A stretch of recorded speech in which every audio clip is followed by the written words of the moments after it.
Viewers welcome back in programme जी doctor साहब हुण असीं अपने दर्शकों की जो ईमेल्स ने और जो मैसेज फेसबुक मैसेज और यूट्यूब मैसेज ने असीं अपने दर्शकों नाल शेयर करांगे जी डॉक्टर साहब पहला आपां ईमेल नूं चुनदे हां जी डॉक्टर साहब की कहना चाहोगे देखो जिवें साडे बहुत सारे दर्शकों ने ये खदशा पहले दिन तो इज़हार किया सी कि जे करतारपुर कॉरीडोर ने सिख कौम का दिल जित्या है पाकिस्तान दे लई भी एक बड़ा चंगा उन्हां दे लई जिहड़ी है शुरुआत है सिख कौम नाल संबंधां दी ते दुश्मन इनू रोकण दे लई की करेगा किस हद तक जाएगा कईयां नूं सी जी अपनी साइड दी कंस्ट्रक्शन मुकम्मल नहीं करनगे किसी नूं सी कि जी कोई ना कोई छोटा मोटा वाक़या करवा देणगे और वो जिहड़ा वो खाते दूसरे च पा के सिखां च जिहड़ा वो बेचैनी पैदा करनगे और सानू इस मुद्दे ते भी बहुत सारियां लिखतां मिलदियां रहियां और बॉर्डर्स दे उत्ते क्यों जे बॉर्डर हो सकते हैं वो भी एक लिखत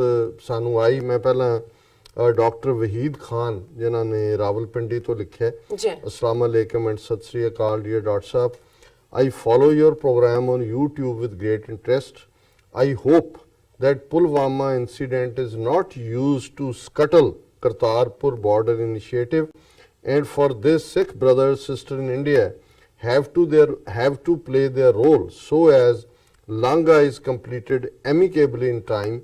My regards to you Neelam Kaur and your team for an excellent program. Thank you so much. और डॉक्टर वहीद जी बहुत बहुत शुक्रिया तुहाडे बड़े प्यारे कामेंट्स दे लई इस कोई शक नहीं है कि असीं जां साडे नाल संबंधित जिन्ने भी होर पंथ प्रस्त वीर भैणां ने वो एजुकेट कर रहे हैं अपने लोगों नूं पर जो हालात इन्हां ने जंग दे नेड़े तक जाण दे बना दित्ते ने इन्हां हालातां 'च मैं समझदा हालांकि करतारपुर कॉरीडोर का कोई जिक्र नहीं कर रहा जिथे उन्होंने ट्रेड कैंसल की दूसरा पार्ट क्या है जी 200% सो इहदे तो होर भी मिसचिफ का जिहड़ा वो झोला पैंदा है कि किस हद तक जाण दा सोचदे ने इस तरह ये लिखत जिहड़ी है सानू अब्दुल रौफ जी दी आई है उन्होंने लिखा है फतेह बुलाई है उन्होंने और फिर क्या कि my name is doctor Abdul Rauf I am from Russia sir first of all many salute to you that you have such a courage to fight for freedom और बहुत बहुत शुक्रिया रौफ साहब तुसीं रशिया की ठंड च बैठे भी जड़ा इन्नी प्यार का निग और प्यार की गरमाइश दे रहे और उन्होंने क्या फिर also Punjabi that is why I have a very soft corner for my Sikh brothers and from bottom of my heart I count them my brothers and sisters बहुत बहुत शुक्रिया राफ जी असी भी यही जिहड़ी है जज्बात रखते हैं सारी कौम इवें ही सोचती है और यही सब तो वड्डी तकलीफ है करतारपुर कॉरीडोर इन्हां दे लई एक इन्ना वड्डा जिहड़ा है वो इन्हां नूं बीमारी बन के चंबड़ गया है कि ये हुण इस बहाने दे नाल जिहड़ा है उहदे जिथे वोटां भी कढना चाहुंदे ने पाकिस्तान दे अगेंस्ट सारा क्रिएट करके माहौल पर उस तो भी वध के जिहड़ा है करतारपुर लांघे नूं भी डिस्ट्रॉय करना चाहुंदे ने फिर उन्होंने कहा जी I have one question why the whole Sikh committee is not united for Khalistan what are the reasons that a lot of new generation is not supporting freedom efforts you are only fighting for the future of the Sikhs I know you don't have any other agenda why the youth is not understanding that so many millions of Sikh nation needs a separate country Rauf ji इवें है कि ज़ाहिर है जिहड़े youth ने खास तौर पर बाहर बहुत सारे पैदा भी 84 तो बाद होए और जिहड़ा जिहड़ा जिथे ग्रो होना शुरू हुंदा है वो उस कल्चर दे नाल ही जुड़ जांदा है पर फिर भी मैं समझदा पंजाब च तां उन्होंने एक जनरेशन मार दित्ती पूरी जिहड़ी आज़ादी मंगदी सी दूसरी ड्रग्स दे हवाले कर दित्ती पर अज भी बाहर जिहड़ा 5 मिलियन सिख डायस्पोरा है उहदे च जे तुसीं देखो तो यूथ की काफ़ी पार्टिसिपेशन है हालांकि इन्होंने उत्थे जाके रहना नहीं है इत्थों दे जंपल ने एवरेज दे आर अमेरिकन और कैनेडियन और ब्रिटिशर लेकिन वो मुहब्बत करते हैं मजहब नाल भी जुड़न की गल है जिन्ने साडे गुरुद्वारे ने जिहड़े कि दुनिया भर दे विच एक पूरा नैटवर्क है उन्हां दे विच पंजाबी क्योंकि तुसीं एज ए पंजाबी भी प्यार दिखाया पंजाबी सिखाण दी गल है गुरबाणी दा कीर्तन और जिहड़ी होर साडी कल्चर नाल जुड़ियां हुई चीज़ां ने तहजीब दियां वो बच्चों दे विच ने और असी यही होप कर असी अपना फर्ज अदा करते हैं ਕਿ ਜਾਗਤੇ ਰਹੋ ਨਹੀਂ, ਬਾਕੀ ਇਹ ਰੱਬ ਨੇ ਦੇਖਣਾ ਹੈ, ਜਿਹੜਾ ਟਾਈਮ ਐਂਡ ਸਪੇਸ ਹੈ ਉਹਦੇ ਹੱਥ ਵਸ ਹੁੰਦਾ ਹੈ। ਪਰ ਇੱਕ ਗੱਲ ਬੜੀ ਕਲੀਅਰ ਹੈ ਕਿ ਸਾਊਥ ਏਸ਼ੀਆ ਦੇ ਵਿੱਚ ਖਾਲਿਸਤਾਨ ਦੀ ਕਾਇਮੀ ਤੋਂ ਬਿਨਾਂ ਸਿੱਖ ਮਜ਼ਹਬ ਆਪਣੀ ਸੈਪਰੇਟ ਆਈਡੈਂਟੀਟੀ ਦੇ ਨਾਲ ਔਰ ਜਿਹੜਾ ਸਰਬੱਤ ਦਾ ਭਲਾ, ਹਰ ਇੱਕ ਦੀ ਭਲੇ ਦੀ ਗੱਲ ਜਿਹਦਾ ਆਦਰਸ਼ ਹੈ, ਅਸੀਂ ਸਰਵਾਈਵ ਨਹੀਂ ਕਰ ਸਕਾਂਗੇ। ਸੋ ਬਹੁਤ ਬਹੁਤ ਤੁਹਾਡਾ ਸ਼ੁਕਰੀਆ। ਮੈਂ ਜਿਹੜੀ ਮੇਰੇ ਕੋਲ ਈਮੇਲ ਆਈ ਉਹ ਮੈਂ ਪੜ੍ਹਦੀ ਹਾਂ। ਪਾਕਿਸਤਾਨ ਦੇ ਹਮਲੇ ਨਾਲ ਪੈਦਾ ਹੋਈ ਸਥਿਤੀ, ਬਾਦ ਸਿੰਘ ਸਾਹਿਬ ਲਿਖਦੇ ਨੇ, ਵਾਹਿਗੁਰੂ ਜੀ ਕਾ ਖਾਲਸਾ ਵਾਹਿਗੁਰੂ ਜੀ ਕੀ ਫਤਿਹ। ਨਿਊਜ਼ੀਲੈਂਡ ਤੋਂ, ਹਾਂਜੀ ਨਿਊਜ਼ੀਲੈਂਡ ਤੋਂ ਇਹ ਲਿਖਦੇ ਨੇ, ਵਾਹਿਗੁਰੂ ਜੀ ਕਾ ਖਾਲਸਾ ਵਾਹਿਗੁਰੂ ਜੀ ਕੀ ਫਤਿਹ। ਡਾਕਟਰ ਸਾਹਿਬ, ਤੁਹਾਨੂੰ ਪਤਾ ਲੱਗ ਹੀ ਗਿਆ ਹੋਣਾ ਜੋ ਕਰਤੂਤ ਭਾਰਤੀ ਹਵਾਈ ਸੈਨਾ ਨੇ ਕੀਤੀ, ਇਹ ਕਿਤੇ ਪੰਜਾਬ ਅਤੇ ਕਸ਼ਮੀਰ ਨੂੰ ਤਬਾਹ ਕਰਨ ਦੀ ਸਾਜ਼ਿਸ਼ ਤੇ ਨਹੀਂ, ਜਿਸ ਤਰ੍ਹਾਂ ਪਹਿਲਾਂ ਵੀ ਕੋਸ਼ਿਸ਼ ਕੀਤੀ ਸੀ। ਮੋਦੀ ਇਸ ਨਾਲ ਸਭ ਆਪਣੇ ਹੱਕ ਵਿੱਚ ਕਰ ਸਕਦਾ ਹੈ। ਇਸ ਕਾਰਵਾਈ ਨਾਲ ਹੇਠ ਲਿਖੇ ਕੰਮ ਸਿੱਧੇ ਹੋ ਸਕਦੇ ਹਨ। ਐਮਰਜੈਂਸੀ ਲਾਗੂ ਕਰਕੇ ਸੱਤਾ, ਫਿਰ ਕਸ਼ਮੀਰੀਆਂ ਤੇ ਪੰਜਾਬੀਆਂ ਦਾ ਸਫਾਇਆ, ਭਾਰਤ ਹਿੰਦੂ ਰਾਸ਼ਟਰ। ਮੈਂ ਪਾਕਿਸਤਾਨ ਅੰਬੈਸੀ ਨੂੰ ਮੇਲ ਕਰਨ ਲੱਗਾ ਹਾਂ ਕਿ ਜੇ ਭਾਰਤ ਵੱਲੋਂ ਹਮਲਾ ਹੁੰਦਾ ਹੈ ਤੇ ਗੁਜਰਾਤ ਅਤੇ ਰਾਜਸਥਾਨ ਵਾਲੇ ਬਾਰਡਰ ਤੋਂ ਲੜਾਈ ਲੜੀ ਜਾਵੇ।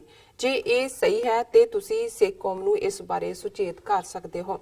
ਮੈਂ ਪਹਿਲਾਂ ਵੀ ਕਰਤਾਰਪੁਰ ਲਾਂਘਾ ਖੋਲਣ ਲਈ ਧੰਨਵਾਦ ਕੀਤਾ ਸੀ ਤੇ ਉਹਨਾਂ ਵੱਲੋਂ ਬਹੁਤ ਵਧੀਆ ਜਵਾਬ ਆਇਆ ਸੀ। ਮੈਂ ਤੁਹਾਨੂੰ ਮੇਲ ਦੀ ਕਾਪੀ ਵੀ ਭੇਜਾਂਗਾ। ਲਿਖਣਾ ਬਹੁਤ ਕੁਝ ਸੀ ਪਰ ਮੈਂ ਸਮੇਂ ਦੀ ਘਾਟ ਕਰਕੇ ਨਹੀਂ ਲਿਖ ਸਕਿਆ। ਵਾਹਿਗੁਰੂ ਜੀ ਕਾ ਖਾਲਸਾ ਵਾਹਿਗੁਰੂ ਜੀ ਕੀ ਫਤਿਹ। ਬਾਦ ਸਿੰਘ ਜੀ, ਤੁਹਾਡਾ ਬਹੁਤ ਬਹੁਤ ਸ਼ੁਕਰੀਆ ਜੀ। ਤੁਸੀਂ ਬਿਲਕੁਲ ਠੀਕ ਕਿਹਾ। ਇਹ ਜਿਹੜਾ ਆਰਐਸਐਸ ਦੀ ਨਾਜ਼ੀ ਲਾਈਕ ਆਈਡੀਓਲੋਜੀ ਹੈ, ਇਹ ਕਹਿੰਦੇ ਕੁਛ ਨੇ ਕਰਦੇ ਕੁਛ ਨੇ, ਔਰ ਇਸ ਵੇਲੇ ਵੀ ਇਹਨਾਂ ਦੇ ਨਿਸ਼ਾਨੇ ਤੇ ਪੰਜਾਬ ਔਰ ਕਸ਼ਮੀਰ ਨੂੰ ਤਾਂ ਸਰਟਨਲੀ ਇਹ ਤਬਾਹ ਕਰਨਾ ਚਾਹੁੰਦੇ ਨੇ, ਪਰ ਇਹਨਾਂ ਦੇ ਅੰਦਰ ਉਹ ਅਖੰਡ ਭਾਰਤ ਜਿਹੜਾ ਵੜਿਆ ਹੋਇਆ, ਪਾਕਿਸਤਾਨ ਨੂੰ ਵੀ ਇਹ ਟੋਲਰੇਟ ਨਹੀਂ ਕਰਦੇ। ਹਾਲਾਂਕਿ ਇਹਦਾ ਅੰਜਾਮ ਕੀ ਹੋਏਗਾ ਇਹ ਤਾਂ ਰੱਬ ਜਾਣਦਾ ਹੈ, ਪਰ ਇਹ ਤਬਾਹ ਬਰਬਾਦੀ ਦੇ ਰਸਤੇ ਤੇ ਸਾਰੀ ਸਾਊਥ ਏਸ਼ੀਆ ਨੂੰ ਵੀ ਘੜੀਸ ਰਹੇ ਨੇ। ਲੇਕਿਨ ਪੰਜਾਬ ਔਰ ਕਸ਼ਮੀਰ, ਸਿੱਖ ਔਰ ਮੁਸਲਮਾਨ, ਇਹਨਾਂ ਦੀ ਮੁਕੰਮਲ ਬਰਬਾਦੀ ਇਹਨਾਂ ਦੇ ਏਜੰਡੇ ਤੇ ਹੈ। ਪਰ ਦੇਖੋ, ਜੇ ਅਸੀਂ ਜਾਗਰੂਕ ਹੋਈਏ, ਆਪਣੀ ਕੌਮ ਸਾਡੀ ਜਿਹੜੀ ਹੈ ਇਸ ਸਾਰੇ ਚੈਲੰਜ ਨੂੰ ਸਮਝੇਗੀ, ਤੇ ਫਿਰ ਇਹ ਕਿਹਦੇ ਪਾਣੀ ਹਾਰ ਨੇ। ਰੱਬ ਦਾ ਇੱਕ ਆਪਣਾ ਸਿਸਟਮ ਹੈ। ਇਹ ਜਿਹੜਾ ਨਰ ਚਾਹਤ ਕੁਛ ਔਰ ਹੈ ਕੀ ਔਰ ਹੈ ਬਈ, ਇਨਸਾਨ ਕੁਛ ਚਾਹੁੰਦਾ ਹੈ, ਅਲਟੀਮੇਟਲੀ ਹੁੰਦਾ ਉਹੀ ਹੈ ਜੋ ਰੱਬ ਨੂੰ ਮਨਜ਼ੂਰ ਹੁੰਦਾ। ਪਰ ਤੁਹਾਡਾ ਬਹੁਤ ਬਹੁਤ ਸ਼ੁਕਰੀਆ। ਸਾਡੇ ਕੋਲ ਫੇਸਬੁੱਕ ਤੇ ਜੋ ਅੱਜ ਦਾ ਜੋ ਆਪਾਂ ਸੈਗਮੈਂਟ ਤੁਸੀਂ ਕੀਤਾ, ਸਾਡੇ ਦਰਸ਼ਕਾਂ ਨਾਲ ਵਿਚਾਰ ਸਾਂਝੇ ਕੀਤੇ ਨੇ, ਉਸ ਤੇ ਕਾਫੀ ਸਾਰੇ ਮੈਸੇਜ ਨੇ। ਅਸੀਂ ਸਭ ਦਾ ਬਹੁਤ ਬਹੁਤ ਸ਼ੁਕਰੀਆ ਅਦਾ ਕਰਦੇ ਹਾਂ ਔਰ ਸਾਂਝੀ ਫਤਿਹ ਬੁਲਾਉਂਦੇ ਹਾਂ। ਵਾਹਿਗੁਰੂ ਜੀ ਕਾ ਖਾਲਸਾ ਵਾਹਿਗੁਰੂ ਜੀ ਕੀ ਫਤਿਹ। ਰਫੀਕ ਸੁਨੇਰਸਾ ਲਿਖਦੇ ਨੇ, I salute you for exposing India propaganda against Kashmiris and Sikhs. And Jahangir A. Raja ਸਾਨੂੰ ਲਿਖਦੇ ਨੇ, very informative and thorough analysis on very informative and thorough analysis on current Indo-Pak situation ਉਹਨਾਂ ਲਿਖਿਆ। ਫਿਰ ਅੱਗੇ ਸਾਡੇ ਕੋਲ ਮੈਸੇਜ ਹੈ ਭੁਪਿੰਦਰ ਸਿੰਘ ਜੀ ਦਾ। ਇਹ ਲਿਖਦੇ ਨੇ, ਹਿੰਦੁਸਤਾਨੀ ਫੌਜ ਜਿਸ ਨੇ ਦਰਬਾਰ ਸਾਹਿਬ ਤੇ ਹਮਲਾ ਕੀਤਾ, ਉਸ ਫੌਜ 'ਚ ਕੋਈ ਸਿੱਖ ਭਰਤੀ ਹੋ ਕੇ ਹਿੰਦੁਸਤਾਨ ਲਈ ਲੜੇਗਾ, ਉਹ ਕੌਮ ਦਾ ਗੱਦਾਰ ਹੋਵੇਗਾ। ਸਿੱਖ ਫੌਜੀਆਂ ਨੂੰ ਇਸ ਗੱਲ ਵੱਲ ਧਿਆਨ ਦੇਣਾ ਪਵੇਗਾ। ਫਿਰ ਸਾਡੇ ਕੋਲ ਮੈਸੇਜ ਹੈ ਨਬੀਲ ਐਮ ਜੀ ਦਾ। ਇਹ ਲਿਖਦੇ ਨੇ, ਪਲੀਜ਼ ਰਿਸਾਈਟ ਦਿਸ ਦੁਆ ਮਾਈ ਬ੍ਰਦਰਸ ਐਂਡ ਸਿਸਟਰਸ। ਫਿਰ ਜਹਾਂਗੀਰ ਏ ਰਾਜਾ ਸਾਨੂੰ ਲਿਖਦੇ ਨੇ, wonderful analysis, respect for doctor ਸਾਹਿਬ। ਬਹੁਤ ਸ਼ੁਕਰੀਆ ਜਹਾਂਗੀਰ ਜੀ। ਫਿਰ ਬਰਕਤ ਖਾਨ ਸਾਨੂੰ ਲਿਖਦੇ ਨੇ, Indian pilots Indian air chief ਮੈਂ ਦੁਬਾਰਾ ਪੜ੍ਹਦੀ ਹਾਂ। Indian pilots, Indian Air Chief, Indian PM and Indian media all making fool with the Indian public. Truth is that which our DGISPR Jan Gafoor told. And Kamandeep Singh Bal, मैं इन्हू दोबारा पढ़ते हैं। बरकत खान जी ने लिखा है, Indian pilots, Indian Air Chief, Indian Prime Minister and Indian media all making fool with Indian public. Truth is that which our DG ISPR General Gafoor told. ਬਰਕਤ ਖਾਨ ਜੀ, ਅਸੀਂ ਆਪਣੇ ਸੈਗਮੈਂਟ 'ਚ ਵੀ ਵੇਟ ਉਹਨਾਂ ਦੀ ਗੱਲ ਨੂੰ ਹੀ ਦਿੱਤਾ ਕਿ ਉਹਨਾਂ ਨੇ ਬਿਲਕੁਲ ਠੀਕ ਜਿਹੜਾ, ਔਰ ਸਭ ਤੋਂ ਪਹਿਲਾਂ ਟਵੀਟ ਕਰਕੇ ਵੀ ਉਹਨਾਂ ਨੇ ਜਾਣਕਾਰੀ ਦਿੱਤੀ ਸੀ। ਸੋ ਬਹੁਤ ਬਹੁਤ ਸ਼ੁਕਰੀਆ। ਕਮਨਦੀਪ ਸਿੰਘ ਬਲ ਮੈਲਬਰਨ ਤੋਂ ਸਾਨੂੰ ਲਿਖਦੇ ਨੇ, ਇੰਦਰਾ ਰਾਜੀਵ ਨਰਸਿਮਾ ਰਾਓ ਬੇਅੰਤਾ KPS ਗਿੱਲ ਸੈਣੀ ਅਰੋੜੇ ਰਿਬੈਰੋ ਵਰਗਿਆਂ ਦਾ ਪਾਇਆ ਗੰਦ ਅੱਜ ਅਸਰ ਦਿਖਾ ਰਿਹਾ ਹੈ ਜਦ ਸਿੱਖ ਦੇਸ਼ ਤੇ ਵਿਸ਼ਵਾਸ ਨਹੀਂ ਕਰ ਰਹੇ। ਨਹੀਂ, ਬਿਲਕੁਲ ਠੀਕ ਹੈ ਕਮਲਦੀਪ ਸਿੰਘ ਜੀ, ਬਹੁਤ ਸ਼ੁਕਰੀਆ। ਤੁਸੀਂ ਮੈਲਬਰਨ ਤੋਂ ਲਿਖਿਆ ਕਿਉਂਕਿ ਸਿੱਖ ਕੌਮ ਨੇ ਜੂਨ 84 ਤੱਕ ਫਿਰ ਵੀ ਸੀ ਕਿ ਸ਼ਾਇਦ ਇਹਨਾਂ ਦੇ ਨਾਲ ਕੋਈ ਗੁਜ਼ਾਰਾ ਹੋ ਜਾਏ, ਪਰ ਜਿਵੇਂ ਇਹਨਾਂ ਨੇ ਸਿੱਖਾਂ ਦੇ ਖਿਲਾਫ ਨਫ਼ਰਤ, ਨਸਲਕੁਸ਼ੀ ਔਰ ਕਿਰਾਏ ਦੇ ਭਾੜੇ ਦੇ ਟੱਟੂਆਂ ਤੋਂ ਪੂਰੀ ਸਿੱਖ ਜਵਾਨੀ ਦਾ ਕਾਣ ਕਰਵਾਇਆ। ਹੁਣ ਜਿਹੜਾ ਇਹ ਸਾਰਾ ਜਿਹੜਾ ਇਹ ਝੂਠ ਵੇਚ ਰਹੇ ਨੇ, ਬਾਕੀ ਹਿੰਦੂ ਤੋਂ ਵੀ ਕਰਾਊਡ ਖਰੀਦ ਰਹੀ ਹੈ, ਪਰ ਜੇ ਅਸੀਂ ਇਵਨ ਕਮੈਂਟ ਵੀ ਦੇਖਦੇ ਹਾਂ ਔਰ ਓਵਰਆਲ ਵੀ ਲੋਕਾਂ ਦੇ ਨਾਲ ਜਿਨ੍ਹਾਂ ਨਾਲ ਮੇਰਾ ਰਾਬਤਾ ਪੰਜਾਬ 'ਚ ਵੀ ਹੁੰਦਾ ਹੈ, ਉਹ ਸਭ ਨੂੰ ਪਤਾ ਕਹਿੰਦੇ ਵੋਟਾਂ ਲੈਣ ਲਈ ਨਫ਼ਰਤ ਫੈਲਾ ਰਹੇ ਨੇ। ਬਿਲਕੁਲ। ਸੰਤੋਖ ਸਿੰਘ ਸਾਹਿਬ ਲਿਖਦੇ ਨੇ Pakistan confirmed that it would give surprise to India. Pakistan should give this surprise via Gujarat or Rajasthan, not Punjab at all. ਦੇਖੋ ਫੌਜੀ ਜਿਹੜੇ ਟਿਕਾਣੇ ਜਾਂ ਨਿਸ਼ਾਨੇ ਹੁੰਦੇ ਨੇ ਉਹਦੇ 'ਚ ਹੁੰਦਾ ਵੀ ਫਾਇਰ ਕਿਹੜੇ ਪਾਸਿਓਂ ਆਉਂਦਾ। ਹੁਣ ਭਾਰਤ ਦੀ ਵੱਡੀ ਫੌਜ ਪੰਜਾਬ ਦੇ ਵਿੱਚ ਰੱਖੀ ਹੋਈ ਹੈ ਔਰ ਪਾਕਿਸਤਾਨ ਨੇ ਵੀ ਜਿਹੜਾ ਆਪਣੇ ਆਪ ਨੂੰ ਸੇਫ ਕਰਨਾ ਹੈ ਉਹ ਲਾਹੌਰ ਔਰ ਸਿਆਲਕੋਟ ਔਰ ਦੂਸਰੇ ਸੈਕਟਰ ਨੇ। ਔਰ ਮੈਂ ਕਿਉਂਕਿ ਤੁਸੀਂ ਫੇਸਬੁੱਕ ਤੋਂ ਹੀ ਪੜ੍ਹ ਰਹੇ ਹੋ, ਅੱਜ YouTube ਤੇ ਬਹੁਤ ਜ਼ਿਆਦਾ ਮੈਸੇਜ ਆਏ ਜੀ, ਲੇਕਿਨ ਕਿਉਂਕਿ ਅਸੀਂ ਵਿਚਾਰ ਵੀ ਕਰ ਰਹੇ ਹੁੰਦੇ ਆ, ਸਾਰਿਆਂ ਦੀ ਜਿਹੜੀ ਇਹ ਫੋਟੋਕਾਪੀ ਨਹੀਂ ਹੋ ਸਕੀ ਜੀ। ਔਰ ਜਿਹੜਾ ਉਹਦੇ 'ਚ ਅਲੀ ਸ਼ਾਹਿਦ ਜੀ ਨੇ ਸਾਨੂੰ ਇਹ ਮੈਂਸ਼ਨ ਕੀਤਾ ਵੀ ਸਿਆਲਕੋਟ 'ਚ ਕਾਫੀ ਭਾਰਤੀ ਫੌਜੀ ਮਾਰੇ ਗਏ ਨੇ, ਕਿਉਂਕਿ ਹੋਰ ਮੇਰੇ ਕੋਲ ਕੋਈ ਕਨਫਰਮੇਸ਼ਨ ਨਹੀਂ ਹੈ। ਔਰ ਅਦਨਾਨ ਅਮੀਨ ਜੀ ਨੇ ਲਿਖਿਆ ਕਿ ਇੰਡੀਆ ਮੁਲਕ ਸੁਣਿਆ ਬਹੁਤ ਵੱਡਾ ਹੈ, ਪਰ ਆਵਾਮ ਦਾ ਦਿਮਾਗ ਕਿਤਨਾ ਛੋਟਾ ਹੈ ਕਿ ਝੂਠੀ ਗੱਲ ਤੇ ਯਕੀਨ ਕਰਦੇ ਨੇ। ਦੇਖੋ ਜਿਹੜੀ ਮੌਬ ਹੁੰਦੀ ਹੈ, ਆਮ ਲੋਕਾਂ ਨੂੰ ਤਾਂ ਕਿਤੇ ਵੀ ਜੋ ਪਰੋਸ ਕੇ ਦਿੱਤਾ ਜਾਂਦਾ ਹੈ ਉਹੀ ਉਹਨਾਂ ਦੇ ਕੋਲ ਸਾਧਨ ਨੇ, ਔਰ ਬਹੁਤ ਥੋੜੇ ਲੋਕ ਹੁੰਦੇ ਨੇ ਜਿਹੜੇ ਆਜ਼ਾਦਾਨਾ ਸੋਚਦੇ ਨੇ। ਆਮ ਲੋਕਾਂ ਦਾ ਕਸੂਰ ਨਹੀਂ ਹੈ, ਪਰ ਇਹ ਉਹਨਾਂ ਨੇ ਬਣਾਇਆ ਹੀ ਹੋਇਆ ਕਿ ਇੰਨਾ ਕੁ ਪ੍ਰਚਾਰ ਕੀਤਾ ਹੈ। ਇਸੇ ਤਰ੍ਹਾਂ ਇਮਤਿਆਜ਼ ਹੁਸੈਨ ਲਿਖਦੇ ਨੇ, sir ji TV 84 is very true channel, India is a very bad show.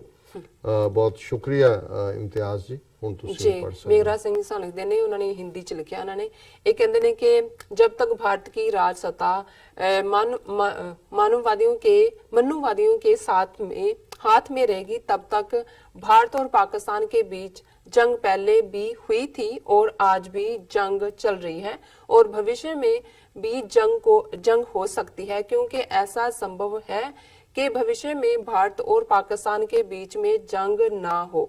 हाँ, ऐसा संभव है अगर भारत और पाकिस्तान की राज सत्ता ईमानदार और सच्चे लोगों के हाथ में हो।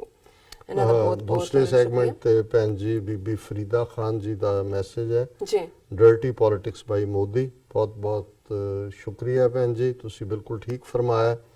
आसिफ नियाजी लिखते हैं, every action taken after national command authority meeting.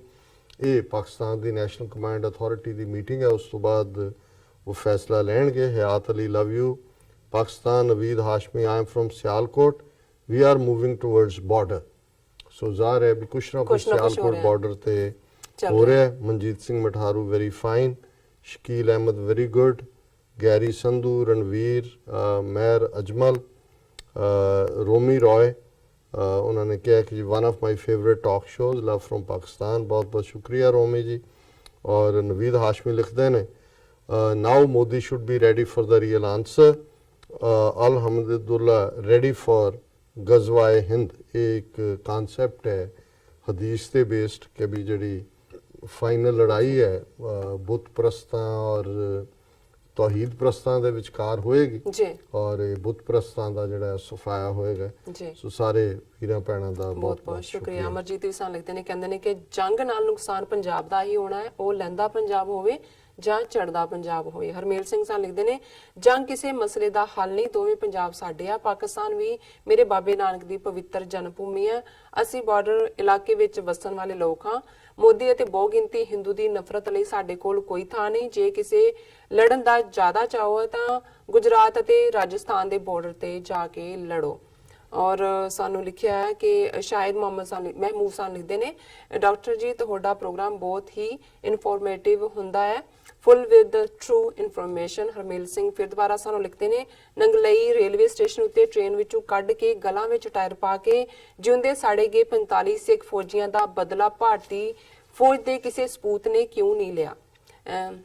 ਜੀ ਡਾਕਟਰ ਸਾਹਿਬ ਦੇਖੋ ਬਿਲਕੁਲ ਠੀਕ ਕਿਹਾ ਇਹਨਾਂ ਨੇ। ਇਹ ਜਿਵੇਂ ਇਹਨਾਂ ਨੇ ਬਦਲਾ ਕੱਲੇ ਇੱਕ ਦਿੱਲੀ ਸਟੇਸ਼ਨ ਦੇ ਨੇੜੇ ਹੀ ਜਿਹੜਾ ਹੈ ਉਹਨਾਂ ਦੇ ਵਿਦ ਔਰ ਉਹਨਾਂ 'ਚ ਬਹੁਤ ਸਾਰੇ ਆਫੀਸਰ ਸਨ, ਕੋਈ ਕਰਨਲ, ਕੋਈ ਮੇਜਰ, ਕੋਈ ਦੂਜਾ।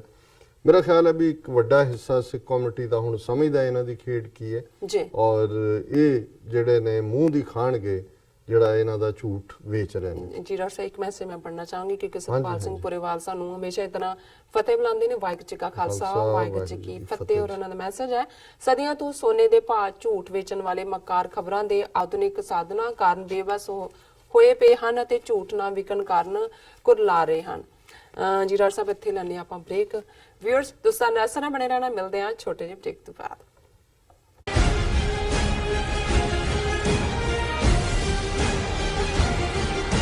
ਕੀ ਤੁਸੀਂ ਆਪਣੇ ਟੈਕਸਸ ਨੂੰ ਲੈ ਕੇ ਚਿੰਤਤ ਹੋ?